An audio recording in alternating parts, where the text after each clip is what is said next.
Welcome back to another episode of Four Insight. I am your host, Mike Obi. Another familiar face joining me this week. You guys have seen him on here before. My guy, Marcus Tavarez. What's up, man? Yes, sir. It's good to see you, man. I'm glad to be back on. Anytime we can talk about sports or Houston, I'm all for it. So let's get started, man. No doubt, no doubt. Well, first thing is Houston. We have some major issues going on, man. It's crazy what's happening.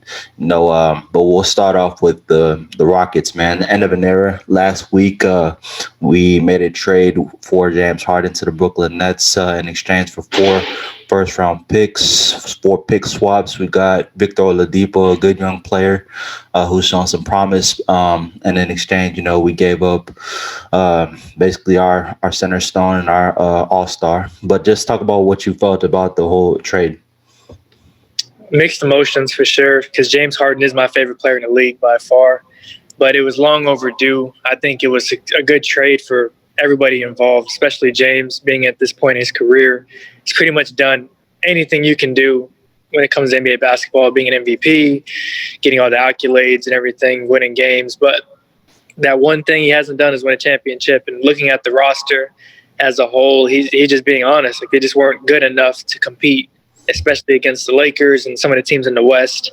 I like the team that we have.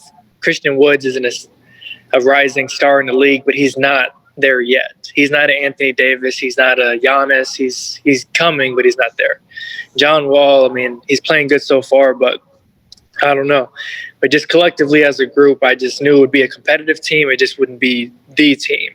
So now he's in a better situation with Brooklyn, and as you can see, James Harden is James Harden, triple-double in his first debut game, so that team's going to be scary. But I like the trade. It was good for the Rockets. Got some good picks, and we can probably turn in some good players. So we'll probably end up trading those picks instead of just drafting people, but I think it'll turn out well. So yeah, as far as the haul that Houston got back, just speaking from a Rockets perspective, since I'm a fan of theirs, I like it. We were able to get 4 first-round picks. Daryl Morey, when he was here, traded all of ours that we had in our disposal to try to improve the team around James. So the fact that we were able to get that gives us flexibility. The GM, Raphael Stone, just talked about that today and why he did the trade in that manner. We got fellow Nigerian like myself and Victor Oladipo back on the team. He's dealt with a little bit of injury history in the past couple of years, but I think as long as he can stay healthy, he's a good explosive young guard who can score the ball really well. Him and John Wall, that partnership, I think will be interesting. Then you have a floor spacing big and Boogie Cousins. I like kind of the team that we have, despite what has happened and how many trades we've had to do and us dealing with cap situations. I think the team we have, you were the one who put me on Christian Wood, way, way, way back. And, I was like, I'll believe it when I see it. Yeah, definitely. He's a good young player. He has some solid promise. I think as long as he's been able to get more burn, I think he'll be good for us. Now, you're bigger on James Harden than I am. I'm not that big of a fan of James Harden. It's just what it is. He can score the ball. I give him respect in that regard. But I think us trading him, really was indicative of a bigger problem, which was that, in my opinion, I felt like we spoiled him. It's just what it is. Look, we got him here in 2013. Now, where I'll give him his credit is that he made the Rockets relevant in his time here. He made the game exciting. He was able to put fans in the seats, so he was definitely a draw. But I just think you brought him Dwight Howard. That partnership didn't work. You got Dwight Howard left. You had Kevin McHale.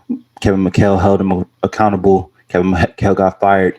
Then you brought in Mike D'Antoni. Mike D'Antoni doesn't know how to coach defense to save his life, but he unlocked James's game. James led the league in scoring. So, but the thing was, and me and you have talked about this before.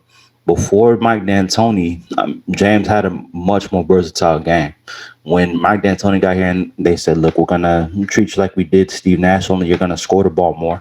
I felt that, while he was going to lead the league in score, it kind of limited his game and limited the team, right? And then, we brought him a crime partner in Chris Paul. Now, I remember back when we traded for Chris Paul the first time, it was like, everybody was so excited. I was like, bro, I hated it because that gave up all our depth. We had Lou Will on the team. We had Montrezl Harrell on the team. We had Pat Bev. I feel like, honestly, they panicked because of how badly he played in 2017 against the Spurs. And that's really whenever I lost my respect for James. It just was what it was. That was bad. And, he really never in my opinion, changed my opinion or changed my thoughts about him. But they got him Chris Paul. Then that didn't work out after 2 years. Chris Paul got hacked. You brought in his boy Russell Westbrook. They lasted, I think, one season, and then Russell Westbrook. I didn't like. It was the Russell Wilson trade. That's the only trade I didn't like. The Chris Paul trade, of course, I didn't like that we gave up a lot of depth for him, but it ended up working.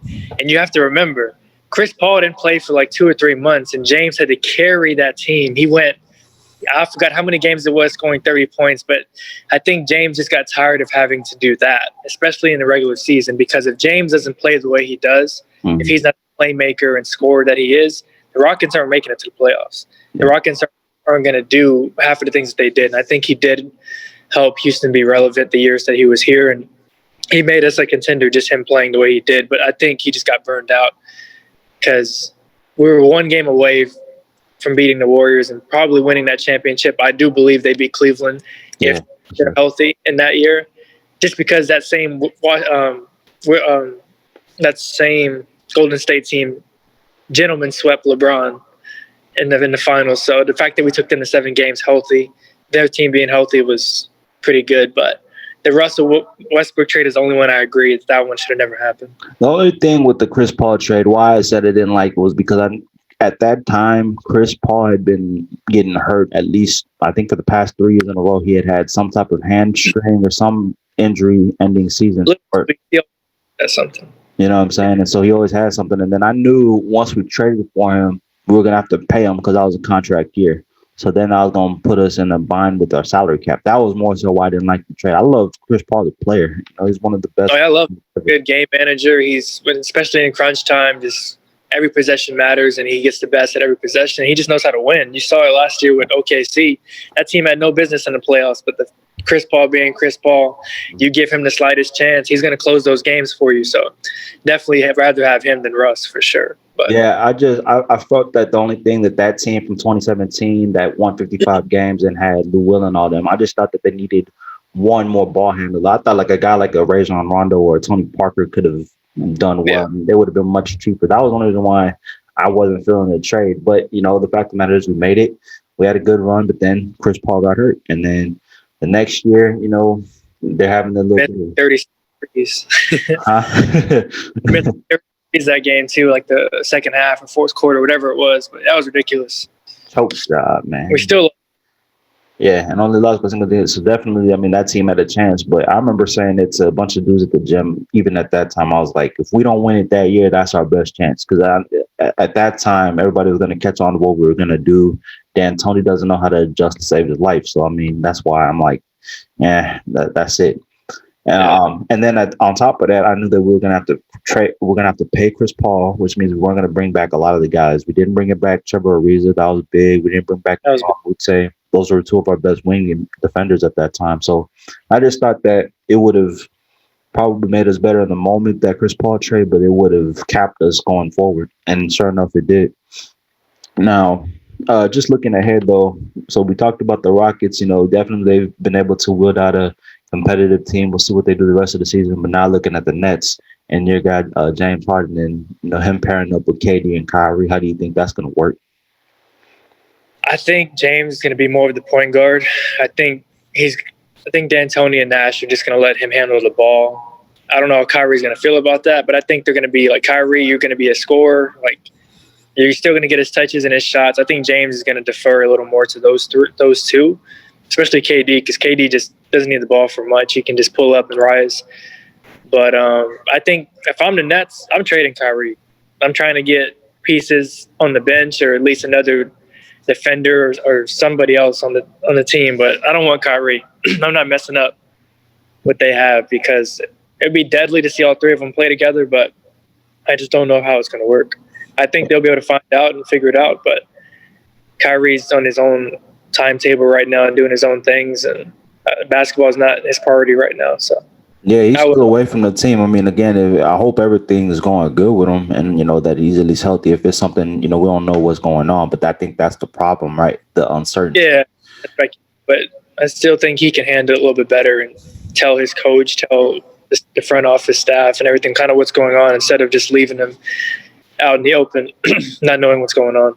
Yeah, and we don't know. Maybe they are telling them, we don't know what he's telling them behind closed doors that they're not disclosing to us. But still, it's the idea of, optically, it looks kind of fuzzy. We don't know what's going on. But I think if all three of them are able to get on the floor, it'd be interesting to see how James and Kai really are able to work out because both of them need the ball. Now, Kyrie may be a better shooter than James. I mean, depending on what you feel, but yeah, definitely KD being able to play off the ball and his versatility in the game, I have no problems, and I don't think that him and James will have any problems. So they'll be an interesting team. But yeah, if I'm, I agree with you. I think you got to get Kyrie out of there and just try to trade him for some pieces. But we don't know how that's going to land with KD. The whole reason KD is in Brooklyn is because Kyrie's his boy. So we'll see how that dynamic works out. But yeah, definitely. I mean, we have our newest big three in the league, and we'll see how they're able to kind of navigate this season. And are they going to get to the finals? And we don't know who they'll face out in the West. I mean, the Lakers are looking really good, but the Clippers, they're, I think, under Ty Lue, starting to come together. The Nuggets, you can't count them out. They started off a little slow, but they're coming together, and we don't know what's going on. This is an interesting season, to say the least. But just wrapping up at least the Rockets' perspective and just the aftermath of it all, I think, what it comes down to is that James Harden was definitely a player that, made us relevant here in Houston, gave us some great nights, some good scoring nights. But in the end, I just think that we weren't able to reach our full potential with him just because the organization kind of over-enabled him. You can make this comparison really with multiple players. But if you even look at a player like a Giannis, right? Giannis doesn't complain about nothing. He just goes out and plays, company guy. And, he kind of lets the front office be the front office. He just kind of plays and does his thing. I think maybe if James Harden had taken a little bit of that instead of kind of coming off as a guy who, my way or else I want this guy traded. That's how it looked to me optically. And I think that kind of hurt us in the long run. But what do you feel? No, I mean, he definitely could have handled it a little bit differently. He even mentioned that in his press conference, his first one with Brooklyn. So, but I mean, at the end of the day, I mean, it turned out well for everybody. Houston has a bright future. James is happy, and that's honestly what was more important to him. So I'm glad to see him happy again, see him winning a hoop and just be happy about his situation. So, I mean, it worked out. But he definitely could have did things a little bit differently, and it was definitely out of character for him, I believe, because he's proven not to be that way that he showed us these past couple weeks. Right. You can always count on him to show up and play. He just wants to hoop, and never really had more than a couple of days off, like from injuries or anything. He's pretty durable. So, but yeah, definitely had a character for him. For sure. Yeah, I wish they would have kept Karis LeVert in the trade. Since, I mean, looking at the whole thing, they gave Karis LeVert to the Pacers. I would have rather seen him be our 3 and just see how he would have worked out. I understand we got another pick in it, but I think he'd have fit better. We got 4 picks for LeVert. We got 8 total. Oh yeah, sure did. So I think Rockets are looking at LeVert. They know he's good and he's up and coming, but I don't think they have him as high as people think he is. Like, I don't think the Rockets organization pictures LeVert as like a Jason Tatum or somebody of that caliber that's going to eventually rise and be like that dominant in the league. So they thought, you know what, we can get some more picks. We can turn that into something and go after a player like that we think could take us to that next jump. So I think that's why they honestly traded him, because you get an all-star in Victor Oladipo. His contract's coming up, so we can also let go of him too. We can trade him. Yeah, I look at that. Assets for us to make some moves down the line. So I agree with what they did. I understand it. Yeah, it's all good. I mean, I have no problem with it. At least looking at the big picture, like you said, Oladipo's on a contract year, so if he doesn't play that well, or if his injury ends up hurting him, and hampering us, then we can just let him go. And now we have more cap flexibility. That's one thing me and you talked about, was that now we kind of are alleviated of a lot of concerns. I mean, the only big contract we have on the team now is John Wall. I mean, Eric Gordon makes a little bit of change, but I mean, it's not what we were dealing with and what we had. So, again, I have no problem with what we did. Now going over to our other problem in Houston, the Texans. And the situation with Deshaun Watson. Right now he's unhappy. Another Houston great, came out and spoke against the organization and basically, advised Deshaun to hold his ground and to, still demand a trade or at least one out. Now, and I think it speaks to a bigger problem, which is that, especially with the Texans, we've seen a history of them mismanaging players, getting rid of the wrong guys. The one most recent example, I mean, really, there was Dwayne Brown. He spoke out against the owners, talking about the inmates shouldn't be running the asylum. Bob McNair and them traded him the next day, then traded away 2 first rounders for a guy who really isn't that much better than him and Laramie Tunzel. I remember when we got rid of Kubiak. I remember when we fired him back in 2015 or 2014. Matt Schaub had thrown like 4 pick sixes in a row. We start off the season slow.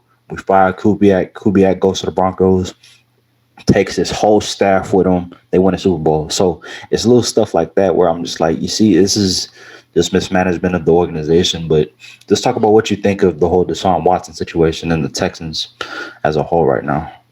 I don't blame them, man. Texans are a joke. They've been a joke for the past who knows how many years, man. Like the fact that Bill O'Brien is gone makes me feel better about the future. But after that Hopkins trade, that was honestly the straw that broke the camel's back. I was done. Did not represent Houston Texans at all anymore. Yeah, but you're a trader. You went and you joined the Cowboys. Yeah, if I'm Watson, I'm trying to go to Miami. I'm trying to go to San Francisco. I wouldn't want to go to Chicago. No. At 2 spots, East or West Coast, whatever. I'd rather go there. Yeah, I think if you're Deshaun, do you go to the Dolphins or do you go to the 49ers? Who do you prefer? 49ers. With Shanahan, that's over. The league better pray he doesn't go to the 49ers offense. And with that defense behind them, when they get all their players healthy, this year wasn't as good. They're still a middle-of-the-road defense, but when they get their players back, they'll be top 10 again, or at least top 5. Yeah, gosh help them. Gosh help them if he goes to the 49ers. Just oh my goodness. But then again, the 49ers, they lost to DC. Salah, he went to the Jets. So, I mean, how good is he? He's a good coach. He seems like a really good coach. He can definitely motivate his guys. So I really don't mind the Dolphins win it either. They're going in the right direction. What's your trade demand if you're the Texans? If you're Casario, the new dude that just hired, what's your trade demand? At the very minimum, I want the 2 first-round picks for this year's draft they have. I want Tua as an insurance policy in case I don't get a quarterback that I want in this draft. And maybe like a 2nd or 3rd rounder. So like 3 picks and Tua. I'm good with that. You don't want to trade them to the Jets and get the number 1 overall pick. I think the Jets have 3 firsts, if I'm not mistaken. I think it's like number 1, number 23, number 30 or something like that. Like they have quite a few picks and they have cap space. So in terms of if wait, that's Jacksonville. Think about the Jets. I don't know too much about the Jets organization, but I don't really see them letting go of their 2nd pick. I think they'll probably just stay pat. I think they got number 1. Or no. That's Jacksonville. Jacksonville. Urban Meyer and Jacksonville. I'm thinking if they were to trade their number 1 pick. But Urban Meyer is there, and I'm pretty sure he sold on Trevor Lawrence. So that's not changing at all. If anything, it would be the Jets not wanting Justin Fields and getting Watson instead. But if they're detecting that. Yeah, and you don't want to trade Deshaun in division either. I mean, because you do that either. And plus, Deshaun is a top 5 quarterback hands down in this league already. So I honestly don't think any of those other guys in the draft this year are going to be as good as Deshaun. Even Trevor. Like Trevor looks like he's good, but I don't know. I got to see a little bit more. Yeah, but I mean, it's a tough situation being a Houston fan of any sports. I mean, Deshaun, we mismanaged him, and he's been really good for us. JJ, they're talking about letting him go. We had Andre Johnson. We couldn't do nothing with him. Yeah, like you said, once they traded DeAndre Hopkins, I was like, okay, I don't know. It's tough. I mean, I'm a Houston fan simply because I was born in the state of Houston. I mean, the state of Texas, the city of Houston. But outside of that, it's tough being a fan of theirs. I'd rather be a Houston fan than a Cowboys fan. But that's besides the point. That's besides the point. Yeah, Dak Prescott got hurt. It was hard being a Cowboys fan. So Yeah. Now there's only teams left in the playoffs. I'm a Packers fan. I've always loved Aaron Rodgers, but now I'm rooting for Aaron Rodgers right now in the Packers. Facts. But it seems like, the only team that really in Houston that is showing some, semblance of proper management was the Astros until what happened with them, and them getting knocked with the cheating scandal. It seems like everything is going awry here, and we're about to lose George Springer from what you talked about. So, yeah, we're definitely not moving in the right direction with that organization. But I mean, I can accept that, knowing that we at least got over the hump. We won a championship. They can't take that away from us. So I'm glad we were able to get that. But it's going to be a while until I feel like we get back to that point. Losing Springer is definitely doesn't help. He's an all-star caliber player. And while we do have young up-and-coming talent like Kyle Tucker, you got Alvarez, we have good pieces, but collectively as a group, I think our bullpen needs to be a little bit deeper in order for us to make another run. Yeah, and I agree. I mean, we'll see what happens and what the future holds, but definitely, the ship has to be steered. But I think the big lesson with all of this that we're seeing with all these teams is that it takes both the players and the organization doing their part. You can't rely solely on a player to just fix an unstable organization. I mean, not even the greatest players can do that. And, it takes the organization doing their part. We can't, expect one side to not, put up there under the bargain. It takes full stability. The team, everybody's page. Yeah. Absolutely. And, I think also you can't be petty when it comes to doing business. We saw that happen last year or 2 years ago with the Pelicans, and they didn't want to trade away Anthony Davis. And you saw how that, kind of messed up their organization. I think the fact that Rafael Stone, once he noticed, okay, this is about to get out of hand, he just pulled the trigger. And he, kept them moving. I think that's what you just have to do when you're trading players. You can't, rest your laws on, nope, we're going to play hardball, because it's just going to make the situation worse. Yeah. But that's a wrap for Inside Podcast, episode 36. I want to thank my guy Marcus coming on today once again. Appreciate you, Bar. Yeah, of course, man. No problem. Anytime, man. You can catch this episode on all platforms, streaming podcasts, as well as YouTube. Appreciate y'all.